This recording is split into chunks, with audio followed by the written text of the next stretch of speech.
माता पिता को हार कर बुलाऊँ वनस्थ मध्य दिनकर घटना कौन हो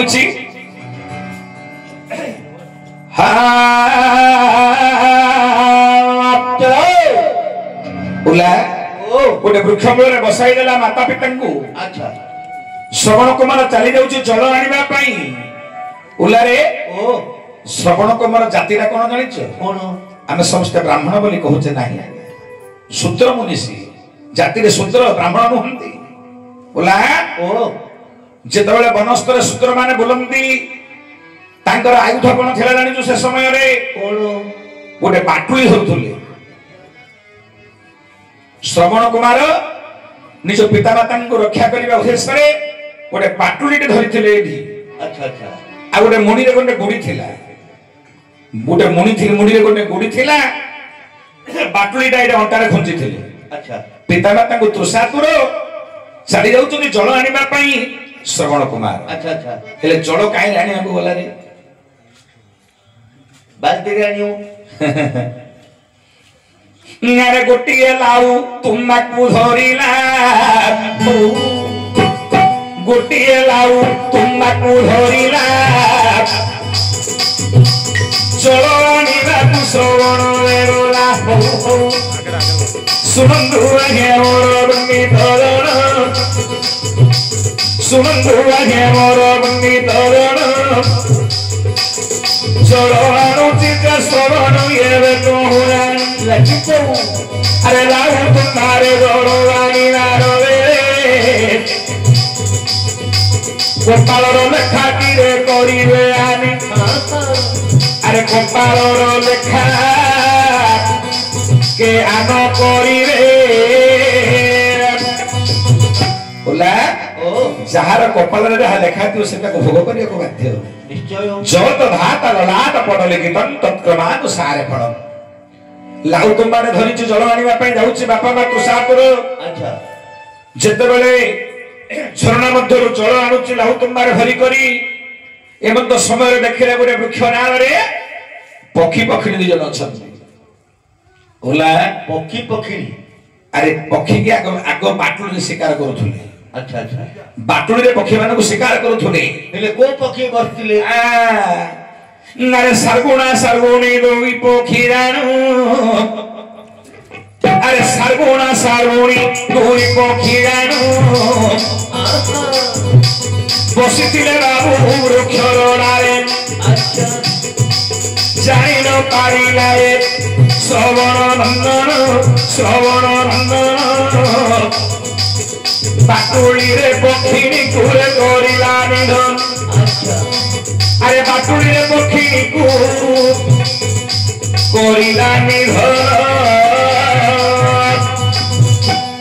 बाटुली रे पक्षी सागुड़ी के निधन कर देला मारी देला से समय रे सागुणा अभिशाप देला केरे बड़ पाप कर्म तुम्हें कल हे बइला मोहर पत्नी एबे अकाल रे विनाश करिल अकाल सरराजिन तुम्हें निश्चय मरिब मोर स्त्री की तुम जमी विनाश कर अकाल रे बाटुली प्रयोग करी ठीक सेमती तुमको अकाल चढ़क पड़ो तुम्हें मत अकाल रे वियोग घटिब मरिब बोला ओ पक्षीर अभिशाप आनन होइला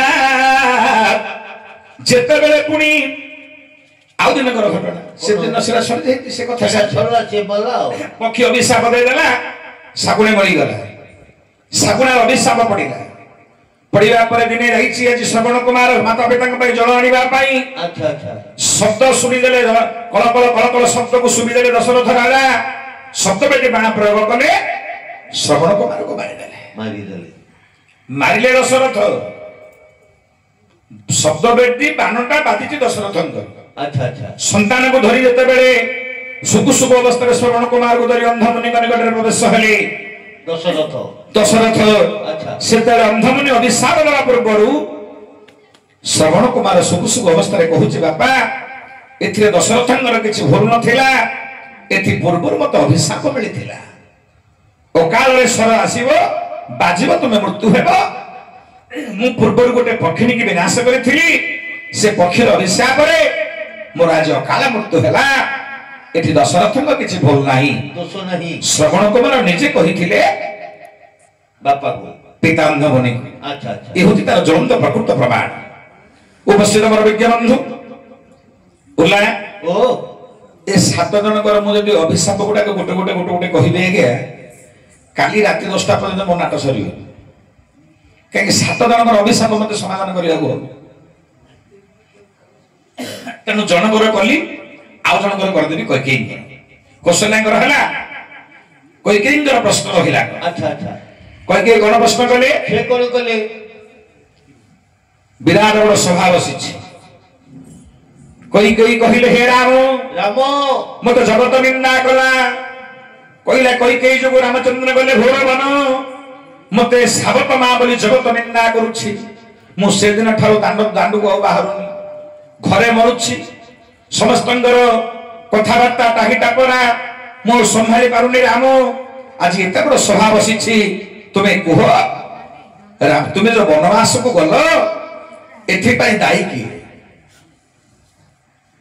ରାମଚନ୍ଦ୍ର ବନବାସକୁ ଯିବା ପାଇଁ ଦାୟୀ କିଏ? କୈକେୟୀ ପଚାରୁଛନ୍ତି ରାମଚନ୍ଦ୍ର। अच्छा अच्छा ରାମଚନ୍ଦ୍ର କହିଲେ ମା ତୁମେ କୁହ ତୁମେ ପ୍ରକୃତ କଥାଟା କୁହ ଲୋକ ଜାଣନ୍ତୁ ତୁମେ ମତେ କାହିଁକି ବନବାସକୁ ପଠେଇଲ? ମୁଁ ତମ କଥା କହିବି ତୁମେ ପ୍ରକୃତ କଥାଟି କୁହ ତୁମେ ମତେ କାହିଁକି ବନବାସକୁ ପଠେଇଲ?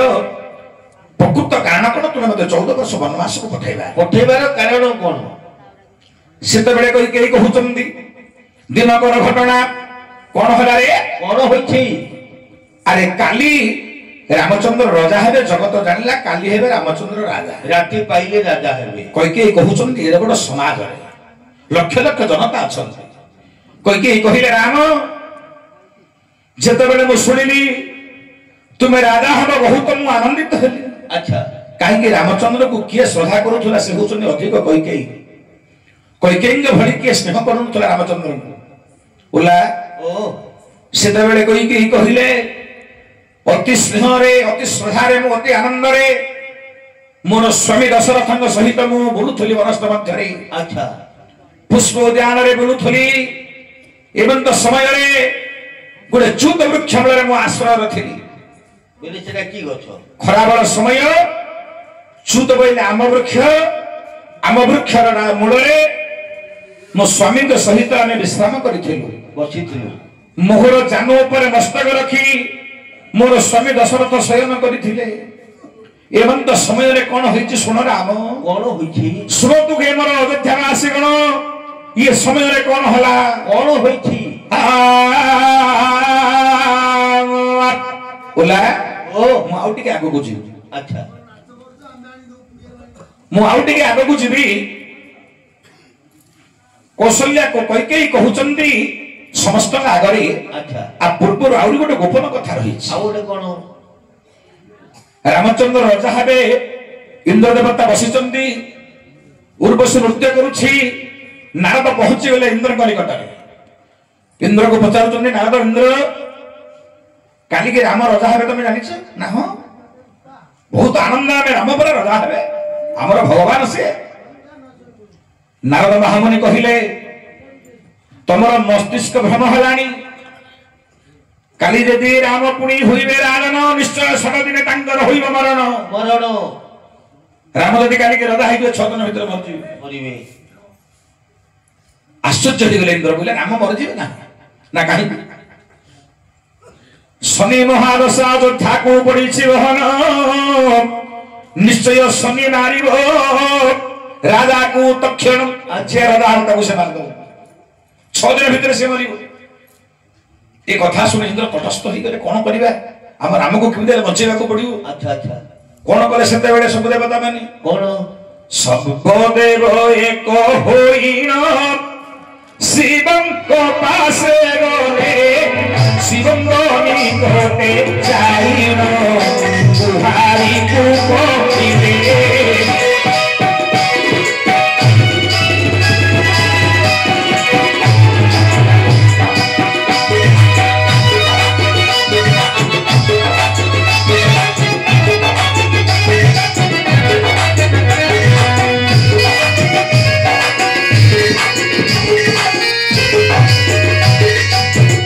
ସବୁଯାକ ଦେବତା मिसिले पहुंचले भगवान शिव निकट में बारंबार बारंबार भगवान को स्तुति गान कले। हाँ भगवान को स्तुति गान करबा पर भगवान शिव आसिले कहिले आशा देवता माने कोन हला काहे के आतुर तुमे होइचे कोन ना हे प्रभु तुमे जे रामचंद्र को आत्मा ने जपुछ से राम जदि काली के रदा हेबे 16 दिन मध्य मृत्युवरण करिवे पड़िचे शनि महादशा आबे रामचंद्र को जमी देले बचेबा को हो सेतरे शिव कहिले मो देवता राम मरि जिवे ना ना ना ना ना मो राम को मते जमी देले बचेबा को हो। अच्छा कोन करे सेतरे रामचंद्र महादेव रे कौन देवता मान को कहे तुम व्यस्त होनी मो प्रभु को मु जमी देले बंचाई देबी कोन करे भगवान शिव सेते बेले कौन कले नेकसित शिव सेते बेले को पक्षी होइले शिव सेते बेले को पक्षी होइले पार्वती एक पक्षिणी होइले अच्छा सुखसारी रूप को करिले धारण अरे सुखसारी रूप को करिले धारण उड़ी उड़ी दुई गले देव अयोध्यारे प्रवेश होइले अयोध्यापुर चतुर्दिग देखिले दशरथ को नेत्रे न पाइन बदने देव त्रिलोचन अरे तिरस बदने देव त्रिलोचन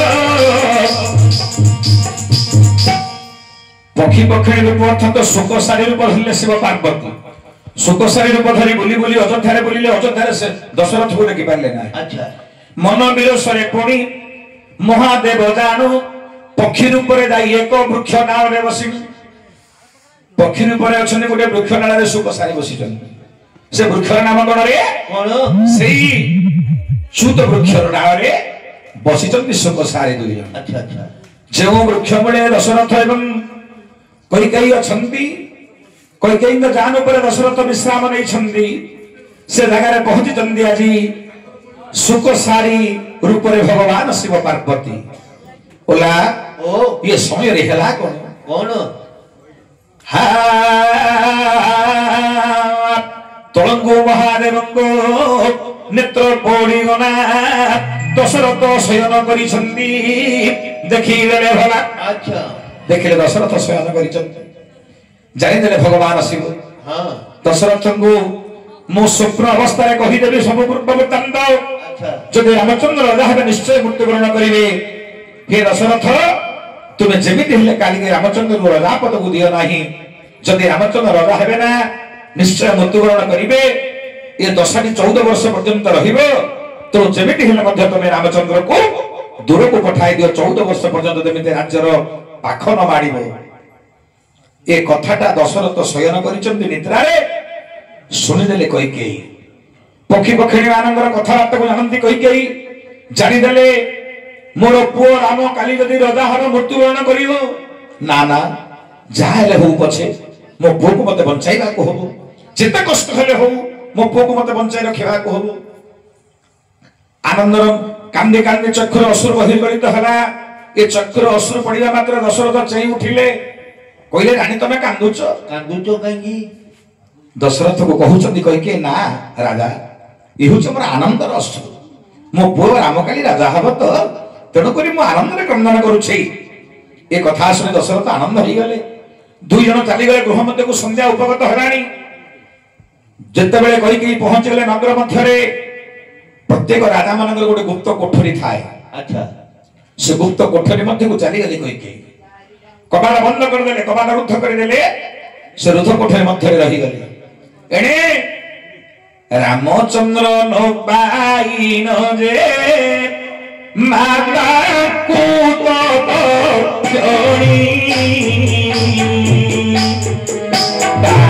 छंदी आसो